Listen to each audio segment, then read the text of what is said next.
I just level up the stage. Go! Levier. All right, I'm here. All right, welcome to the What's Your Question podcast. I'm on the hunt for the most powerful questions that'll give me the most powerful changes in my life and the lives of others. So what's your question? I got champion DNA. Turn my worries into plays. I don't fold, I'm not a pig. I just level up the stage. I got champion DNA. Yeah, hey, guess what we're going to do? Number one, do a question. I'm going to do a recap of last week's question, how I implemented. And then I'm going to the anatomy of this question, the power of this question, how I'm going to use it next week. And also, I'm going to touch on AI. All right, let's start off with number one, right? Last week's question was, what would I do if I knew I couldn't fail? That was a powerful question. So one of the things I said that I would do if I knew that I couldn't fail, that was I was going to call more of my customers at work. I was going to be more clear with my speech. I was going to be more quick to respond. Even with negative news, I was going to be quicker to get the information to my clients, to myself, to my team, to my family. That's what I was going to, if I knew I couldn't fail, then that's what I was going to do. That was last week's question. So how I implemented that, because today, hey, you know what the day is, right? Day Friday. Go for no Fridays. So on Fridays, I have to go ahead and push that in. I have to double up on Fridays, okay? So go for no Fridays. That means that the thing that I normally don't do, I'm gonna do it on Fridays, sir. No, free pie Fridays. So I had this customer that was calling me, and I knew that this customer was wanting some information, and my managers had not given me the information. So I'm stuck in the middle. He kept calling. So I said, man, oh, here he is again. I said, Nate Friday. I need to go ahead and handle this conversation.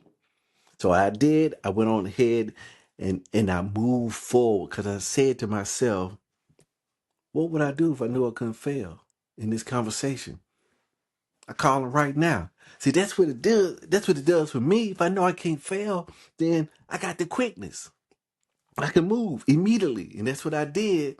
Then I found out another truth come from the your word is your one was another truth, right?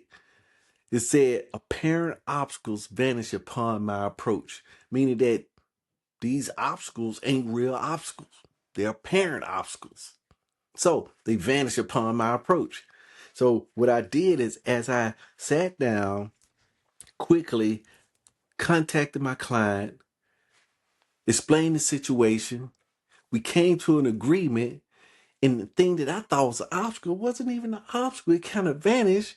Then guess what else happened? They call it synchronicity. Other things start to flow as I move closer to a thing. The thing moves closer to me. Creates it's like when you move like in a boat. I don't know if you know what a wake is, but as something passes by, it sucks other stuff into it just by the sheer movement of it. And that's what happened. Because right after we finished that conversation, after 2 or 3 days, now my boss called me and said, guess what? We came to this agreement. And guess what it was? It's the same thing me and the client had already came to an agreement on, that we was moving forward. So since we was moving forward, that went out, they made the same decision we had already made. But anyway, so that was one of the things that I did. I did that on several occasions today, having that clarity, being able to move with swiftness and purpose.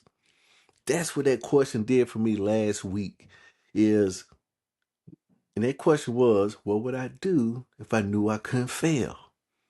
So I want to try this. I'm doing this. I'm exercising. I'm doing a lot of things, but most of them is in the realm of, because I'm a people pleaser. Right? I'm a people pleaser, and I'm what they call the peacekeeper. Walking on eggshells, not being your authentic self. This guy, the hip hop preacher said, man, when you're not being yourself, you can't exercise your superpower. Then also too, when you're not being yourself, you're not happy. And then the others around you, they still trying to figure it out and they can't grow as well neither. So that's what we did. That's what I did last week. So that's a recap of last week. If y'all used that question in y'all lives last week, put in the comments down below. Just put in the comments kind of how you use that question. And don't forget to submit your questions as well too, because I want to hear those, because every question that I get, I'm gonna break it down. If you think it's one of the most powerful questions you ever heard, that you ever said to yourself or somebody said to you, I want to hear it. We all want to hear it. So we thank you for sharing. All right, so let's jump in right here. This question for this week is, again, if this was easy, what would it look like? The anatomy, if, gives us a permission slip. The single word removes all pressure. If. The signals hypothesis, not commitment. It bypasses fear, which I want to bypass. It bypasses perfectionism, which I want to bypass. And it bypasses resistance. It gives your brain permission to explore without consequences. Check this out. It said the nervous system relaxes because you're not being asked to do anything yet, only to imagine. And that's the key. We was talking about, I'm all about time travel, right? See that portal back there? I'm all about time travel. This is how we do it. We do it with these questions. And then now we're just imagining. That's our superpowers, our imagination. I can go into the future, grab the intelligence. And then what we do is we walk it backwards. Now, it says the second part of that question is this, which is a focus and lens. It anchors the question to an exact thing that you're stuck on. It anchors the question to the exact thing you're stuck on. It prevents overwhelm by narrowing the scope. It turns vague problems into a defined object. Whatever you're avoiding or overcomplicating suddenly becomes clear and tangible. And what I got right in here is exercise. Because what I want to do this year is I want to work on my health. And this guy told me, say, as you get older, the biggest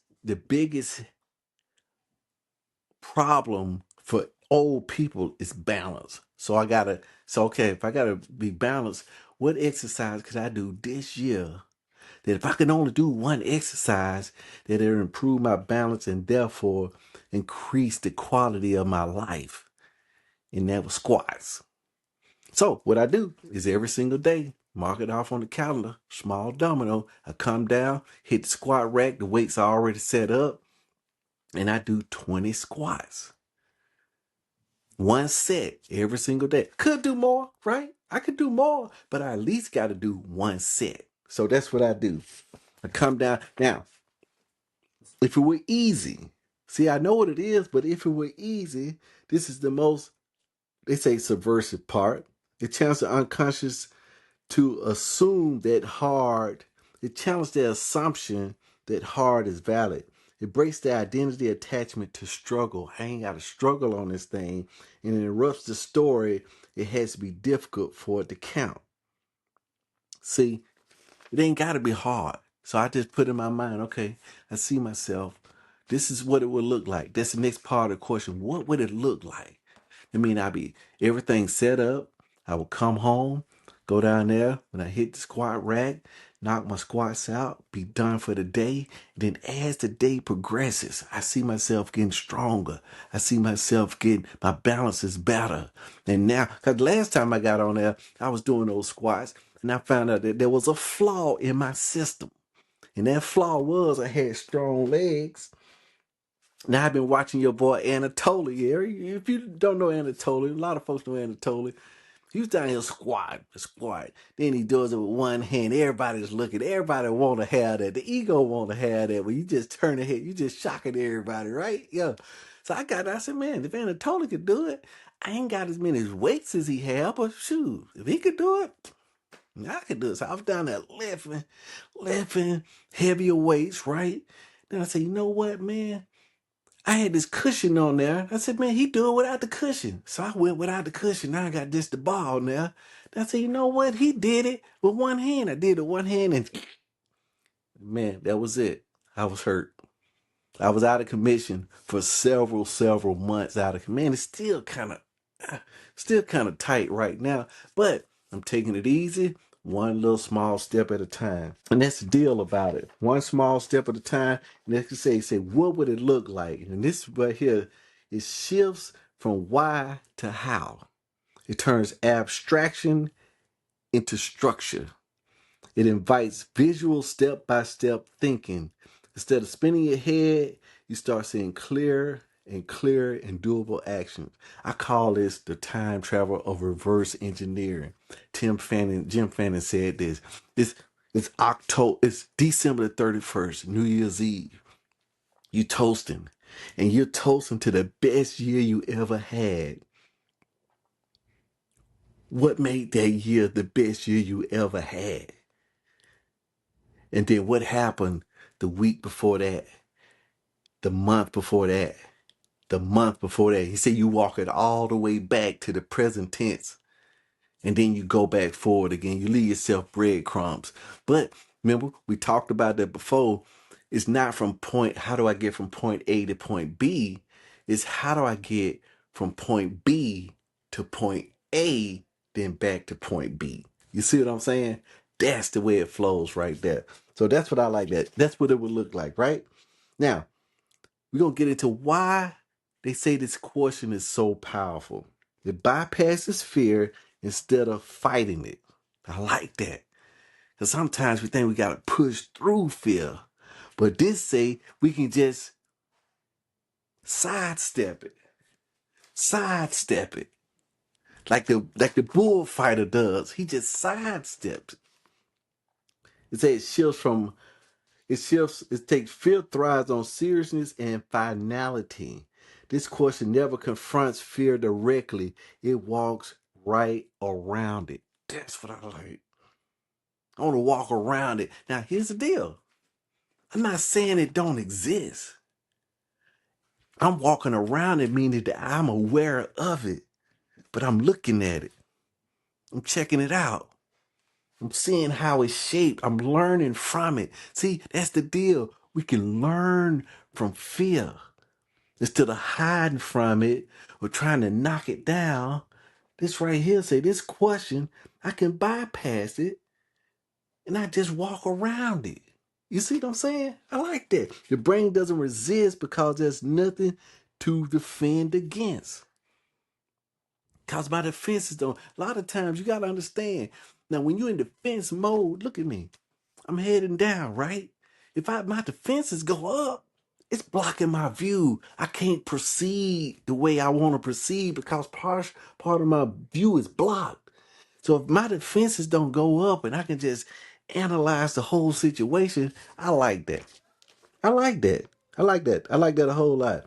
It collapses complexity. Most overwhelm isn't real. It's self-generated complexity. This question actually stripped down to the bare essence what remains. It's surprisingly small. It exposes unnecessary suffering.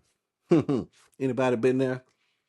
When you answer honestly, you often realize you've added steps that don't matter. You're preparing for problems that don't exist. Parent obstacles vanish upon my approach. You're waiting for permission to do something. You're waiting for permission that you don't even need. Ease reveals where struggle was optional. Asking for permission you don't even need. We just hired a new guy, right? We sitting there. I always talk to the new guys because in our business, since we're in sales, they got to come from the it's all psychological. They got to understand. They think I'm trying to get them to understand they're not an employee anymore. They're a private contractor. They own their own business. So if you own your own business, you're not going to be waiting for permissions on where to get business cards or where are my shirts at and what do I need. You make your own schedule. You got to press into it, and that's what I like. You're waiting on permission that you don't even need. You could just proceed. So I'm learning from them, right? I'm learning because every time I tell them, I reiterate it back into my own mind. You see what I'm saying? That's why I'm sharing this with you because I'm reiterating, I'm solidifying it into my own mind. It shifts identity from struggle to designer of your life. Instead of saying, why is it so hard? Get started asking, how would someone who made this simple approach it? That's what leadership mindset look like. See, I can assume any identity anywhere in the future, learn and operate there, get the information, and then come on back. My kids watch this show called Naruto. They said funny, but he had these little shadow clones. He could make clones of himself. So when he wanted to learn something fast, he knew that he had to have repetition. So what he did, he multiplied himself and had all those multiples of himself failing. They were failing and learning and failing and learning. And then all that knowledge came back to him and he mastered it even quicker.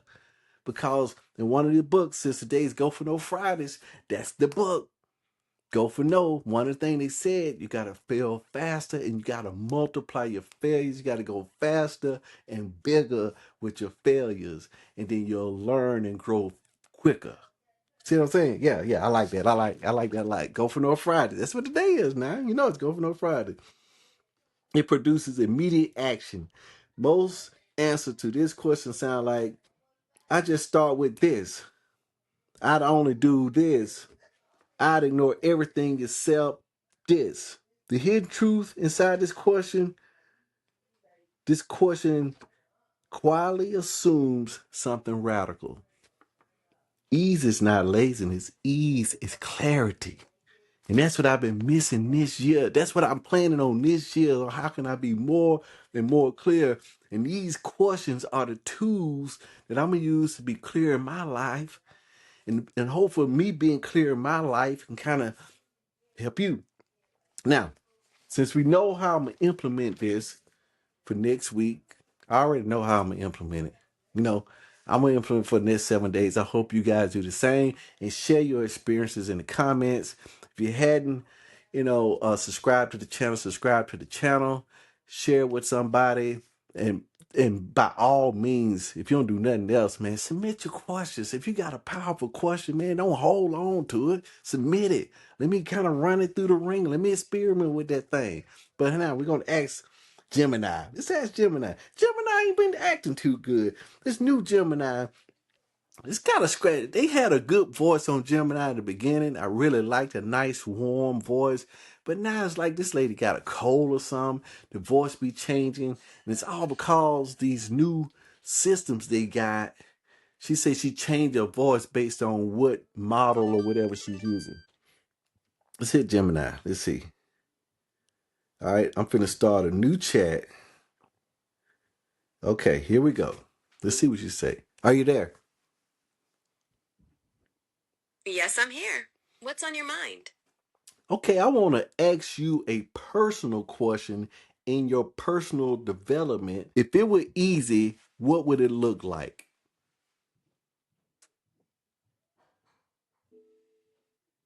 That's an interesting question. If personal development were easy for me, it might mean that absorbing and applying new information is seamless without the need for complex iterative processes. It would probably involve understanding human nuances and context much better and adapting more intuitively. What does easy look like for you in your personal journey? All right. Okay. She tried to turn the tables on me, but I thought that was very interesting. And I want to ask it every single week. And maybe we're going to see how it affect. I want to keep the context on this. We're going to see how it affects. I'm going to paste all these into a gem. Then at the end of the year, I'm going to ask it to reflect on all 52 questions that I asked it for the whole year, just as I reflect on all 52 questions and that you reflect on all 52 questions. So we're going to get the challenge. I know what I'm going to do for next week. If this were easy, what would it look like? And I'm going to fill in the blank. Hope you do the same. And also, too, what's your question? And stay safe. I just level up the stage. Levier.